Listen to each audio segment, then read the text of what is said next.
여호와여 다시는 암몬 자손을 돕지 아니하니라. 아멘. 오늘 말씀은 8장에서부터 이어집니다. 다윗의 전쟁사가 쭉 이어지다가 갑자기 어제 사울의 손자 또 요나단의 아들이었던 무비보셋의 이야기가 갑자기 끼어들죠. 그 이야기가 맞춰지고 다윗의 전쟁의 이야기가 이제 계속 이어집니다.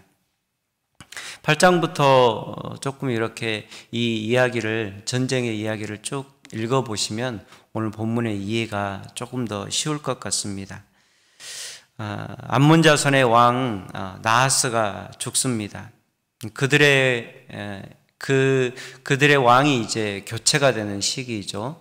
아버지가 죽고 그 아들 한운이 대신하여 암몬 족속에 이렇게 왕이 됩니다.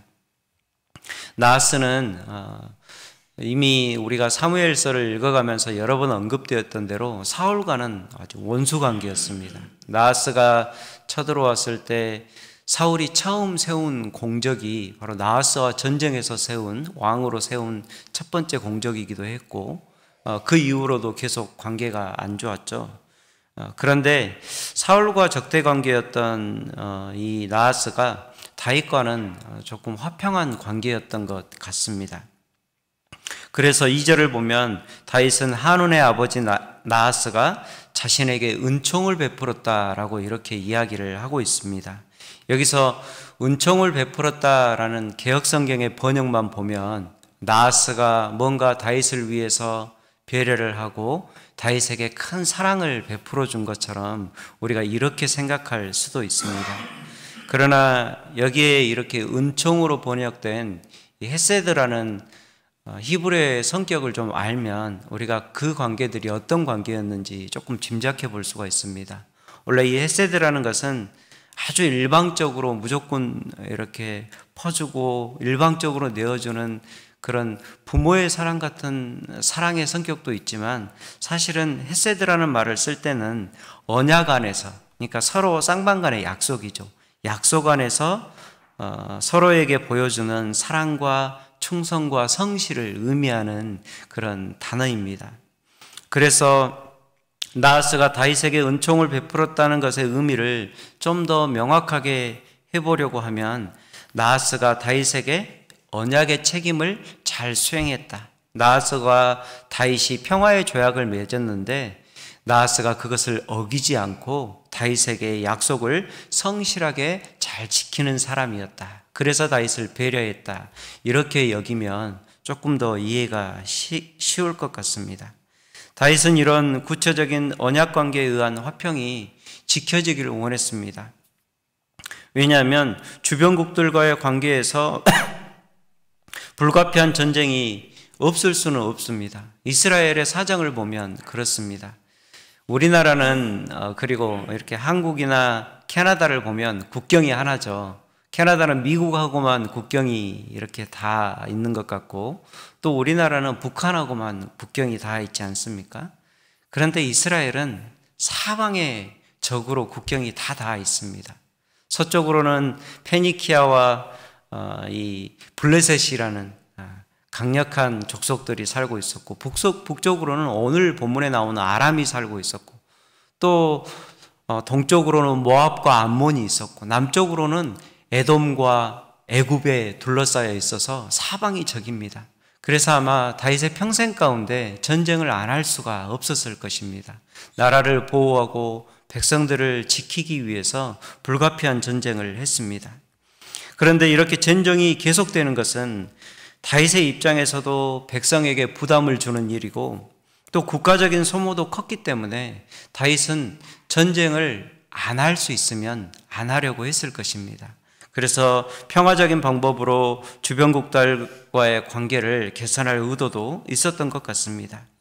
그래서 2절에 다윗이 내가 나하스의 아들 한운에게 은총을 베푼다라고 이렇게 이야기를 하고 있는데, 이 의미는 똑같은 의미로 다윗이 일방적으로 그를 선대하고 뭔가 사랑을 베풀고 자비를 베풀겠다라는 그런 의미가 아니라 한 나라의 대표들 간에 화친의 계약을 맺겠다라는 그런 의미입니다. 아버지와 맺었던 계약을 이제 왕의 아들이 새로 되었으니 그 왕과도 서로 이렇게 갱신을 하고 싶다, 이런 의미 정도로 보면 되겠습니다. 이것은 다윗이 한온을 아주 존중하고 존대하는 행위였습니다. 왜냐하면 한온과 계약을 다시 맺겠다라는 것은 이것을 어떤 나라를 하대하고 그 나라에게 무조건 조공을 바쳐라, 우리가 힘이 세니 너희가 우리를 섬겨라라는 그런 의미가 아니라 나라 대 나라로, 그리고 동등한 관계에서 약속을 맺고자 했던 그런 다윗의 배려였기 때문입니다. 그러나 한온은 이런 다윗의 호의를 곡해합니다. 다윗의 사절단을 아주 모욕적으로 대해서 그냥 돌려보냅니다. 물론 이때 다윗이 했던 그런 일들을 생각을 해보면 한온의 이런 입장도 사실은 이해가 됩니다. 다윗은 주변국들과 한참 전쟁을 치르는 중이었습니다. 블레셋도 격파하였고 이제 아람도 다윗 앞에 이렇게 무너지는 모습을 한온이 봅니다. 그러니 다윗이 우리나라까지도 삼키려 하는구나 라는 생각이 없을 수가 없었을 것입니다. 그래서 다윗이 또 우리나라까지도 이렇게 엿보는구나 라고 오해할 여지가 충분했습니다. 그런데 그렇게 해서 실수로 다윗을 모욕하는 그런 행동을 했다면 조금 한 번 더 생각해 볼 여지가 있었을 건데 한온이 한 번 더 실수를 합니다.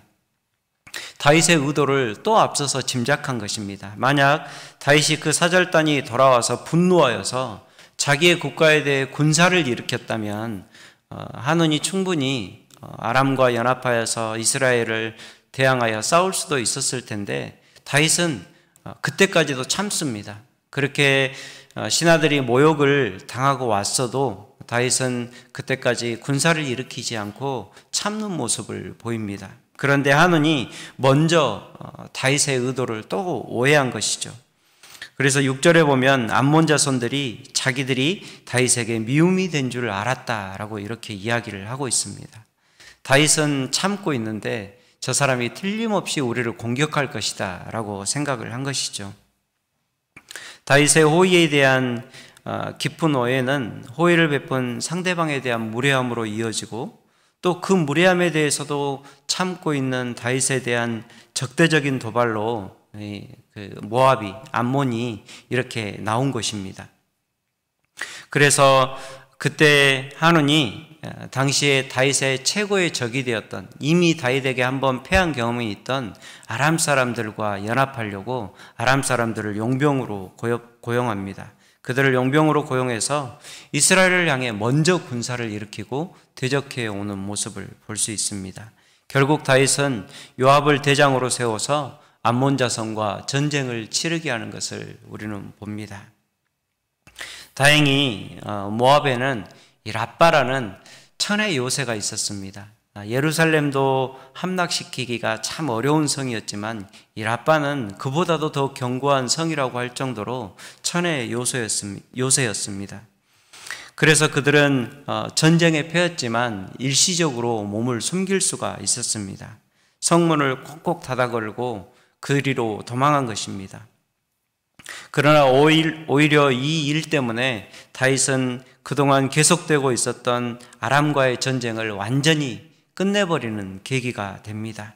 오늘 19절의 말씀처럼 아람을 대표하던 왕이었던 하다데셀이라는 왕이 있었습니다.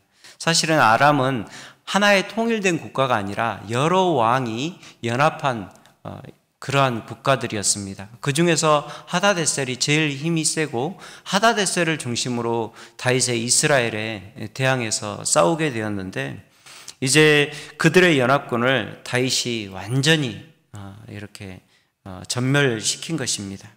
그래서 결국 그들은 다윗에게 충성을 맹세하고 조공을 바치게 되고 다시는 암몬 자손을 돕지 않게 된다라고 성경은 기록하고 있습니다.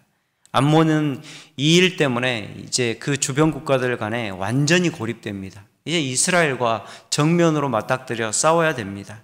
결국 나중에는 12장쯤에 가서는 이 랍바가 완전히 함락되고 그들이 노예로 전락하는 모습을 보입니다. 여러분, 우리에게 선입견이라는 게 있습니다. 그런데 이 은혜라는 것은 내가 가진 선입견을 버리고 은혜를 은혜로 받아들이는 것에서 시작이 됩니다.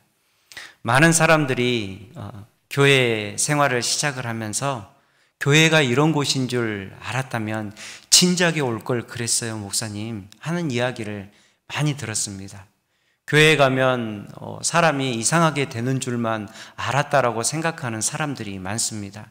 그런데 와보니까 신앙생활하는 게 너무 좋고 하나님의 은혜를 입는 생활이 이렇게 좋은 것인지 미처 몰랐다는 고백을 하고 있습니다. 사람들이 교회에 보여지는 외형의 모습을 보고 오해한 것이죠. 그런데 정작 하나님 안에 들어와 보면 그 오해들이 완전히 풀리게 되는 것입니다. 은혜 안으로 들어오려면 나의 선입견을 때로는 내려놓아야 합니다. 여러분, 우리가 내가 가진 경험 때문에 하나님을 어느 한편으로만 바라본다면 우리는 하나님을 오해할 가능성이 많습니다. 그래서 때로는 어느 한편에 서서 우리가 심판자 되신 하나님, 두려운 하나님, 내가 잘못할 때 항상 나에게 벌 주시는 하나님만을 생각한다면 우리는 그 하나님의 사랑을 온전히 누리지 못할 수도 있습니다. 또 어떤 사람들은 사랑의 하나님, 용서하시고 내가 무슨 일을 해도 나를 받아주시는 하나님만 생각하다 보니까 그 신앙의 은혜를 가지고 인생의 자유와 방탕함을 누리는 그런 모습을 보이기도 합니다. 여러분, 우리가 하나님을 어느 한편에서만 서서 바라보면 우리는 하나님을 왜곡할 가능성이 많습니다. 하나님은 심판도 하시고 은혜도 베푸시는 하나님이십니다. 중요한 것은 오늘 나에게 그 하나님이 어떻게 다가오시는지 그 사랑을 그대로 받고 그것을 통해서 내가 은혜를 깨닫게 되고 그 하나님의 방법대로 우리가 우리의 삶에서 하나님의 방편들을 받아들이는 것이 인생의 지혜라는 것입니다. 예수님은 이렇게 말씀하셨습니다. 누구든지 나로 말미암아 실족하지 아니하면 복이 있도다 라고 말씀하셨어요. 공동번역 성경은 이 말씀을 나에게 의심을 품지 않는 사람은 행복하다라고 이렇게 말씀을 하고 있습니다. 오늘도 하나님은 여러 모양으로 우리에게 다가올 수 있습니다. 때로는 우리가 곁길로 가면 우리가 곁길로 가는 것을 막기 위해서 사랑의 매를 들기도 하십니다. 그러나 그 사랑의 매가 하나님의 전부가 아니라는 것입니다. 때로는 정말로 내가 어떠한 잘못을 해도 나를 지켜보시면서 나를 위해서 마음 아파하시며 성령이 말할 수 없는 탄식으로 나를 향해서 하나님께 오히려 중보하시고 기도하시고 애타게 나를 기다리는 그 아버지의 모양도 하나님에게 여전히 있다라는 것입니다. 오늘 다가오는 하나님의 방법들에 의심을 품지 않는 우리들이 되기를 소망합니다. 오늘도 내 삶 가운데 하나님을 향한 그리고 내 이웃을 향한 편협한 오해가 나에게는 없는지 한 번쯤 생각해보고 돌아볼 수 있는 우리가 됐으면 좋겠습니다.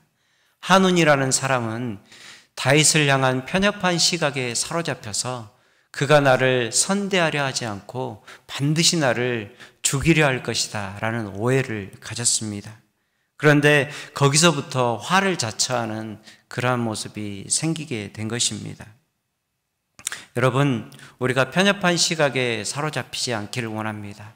그 편협한 시각 때문에 화를 자처하는 인생이 되는 것이 아니라 우리에게 다가오는 은혜와 화친의 손길들을 진정한 은혜와 평화의 손길들로 받아들이며 오히려 더 큰 은혜를 누릴 수 있는 우리의 삶이 되기를